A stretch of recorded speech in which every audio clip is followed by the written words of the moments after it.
শুধু রক্তের সম্বন্ধ থাকলেই সম্পর্ক হয় না, আত্মার সাথে আত্মার সম্পর্কও হয়। কথায় আছে না, আপনের চেয়ে পর ভালো, পরের চেয়ে জঙ্গল ভালো। আসসালামু আলাইকুম দেশ ও দেশের বাইরে যে যেখান থেকে আমার ভিডিওটা দেখছেন, আশা করি সবাই ভালো আছেন। আলহামদুলিল্লাহ, আমিও ভালো আছি। আর একটা নতুন ভিডিওতে আপনাদের আমন্ত্রণ জানাচ্ছি। 2-3 দিন যাবতই বৃষ্টি হচ্ছে, তারপরও আমরা বেরিয়ে পড়েছি বৃষ্টি মাথায় বাড়ি যাওয়ার জন্য। বৃষ্টি মাথায় করেই চলে যাচ্ছি, কারণ বৃষ্টি তো 3 দিন যাবৎ ছাড়ছেই না। আর আমাদের যাওয়ার প্ল্যান ছিল অনেক আগেই, কথা দিয়ে রেখেছিলাম, তাই আর কথাটা ঘোরানো যাবে না। তাই বেরিয়েই পড়লাম যাওয়ার জন্য। আমরা যাচ্ছি আর দুপাশে এই প্রাকৃতিক সৌন্দর্যগুলো উপভোগ করছি। চারিপাশে সবুজ আর সবুজ। এটা আসলে একদম গ্রামের ভিতরে, যেখানে বাস চলাচল করে না, শুধু অটোতে যাওয়া হয়। তো আমরা অটো করেই চলে যাচ্ছি। এখানে দেখলাম একটা বাগান বাড়ি, বাড়িটা দেখতে ভালোই লাগলো। ভিডিওর শুরুতে বলেছিলাম না, রক্তের সম্পর্কই শুধু সম্পর্ক হয় না, আত্মার সম্পর্কেও সম্পর্ক হয়। আসলে যাদের বাড়িতে যাচ্ছি আমরা, তাদের সাথে আমাদের কোনো রক্তের সম্পর্ক নেই। আমরা পাশাপাশি থাকি, অনেক বছর ধরেই থাকি, তাই আত্মার একটা সম্পর্ক গড়ে উঠেছে। অনেক দিন যাবতই বলছে, আসেন আমাদের বাড়িতে নিয়ে যাব, আমাদের বাড়িটা দেখাবো। ওরা নতুন বাড়ি করেছে, সময় করে উঠতে পারি না, তো আজকে সময় বের করেই ফেললাম।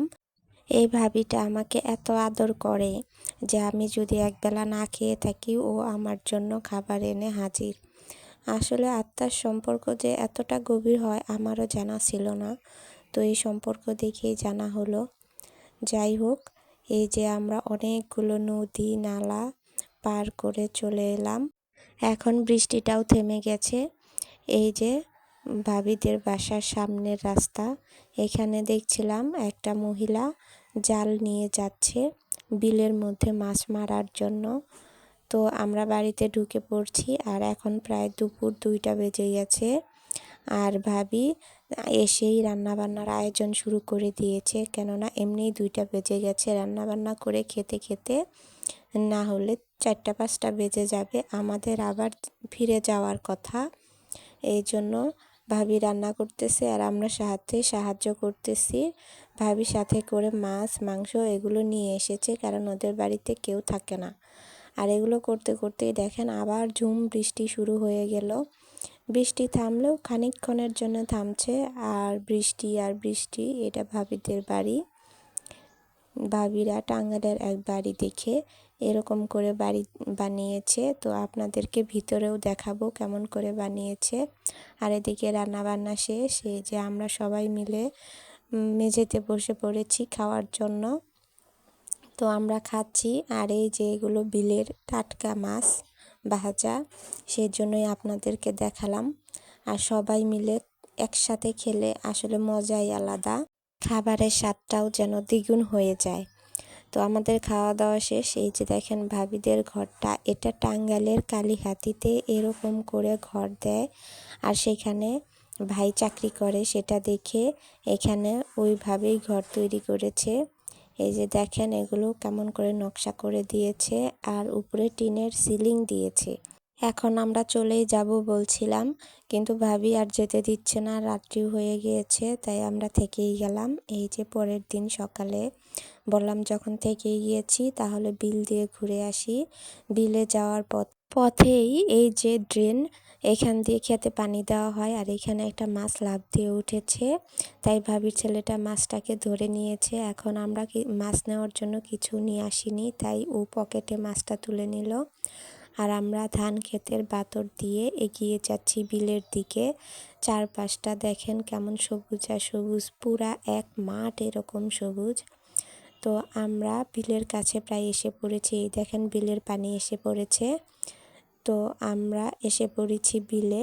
এখন বিলে আসার পরে আমার ছেলেটা বলছে, আম্মু আমিও নামবো, কারণ ভাবির ছেলেটা বিলে নেমে পড়েছে শাপলা তোলার জন্য। আমি তো কাপড় চোপড় নিয়ে আসিনি, তাই বলতেছি থাক আর নামতে হবে না।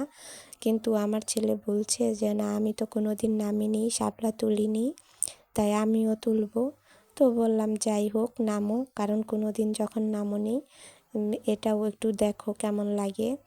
তো ও নেমে পড়েছে, ওরা শাপলা তুলছে। আর এদিকে আমার মনে হলো ভাবি তো অনেকগুলো বিলের টাটকা মাছ নিয়ে এসেছে, একা একা করতে পারবে না, তাই আমি ওদের রেখেই চলে যাচ্ছি বাড়িতে ভাবিকে সাহায্য করার জন্য। রাস্তায় দেখলাম এই বুড়া চাচাটা গরুর জন্য ঘাস কাটছে। এই বুড়া চাচাটা এরকম করে শালা নিয়ে নিয়ে ঘুরে আর ঘাস কাটে।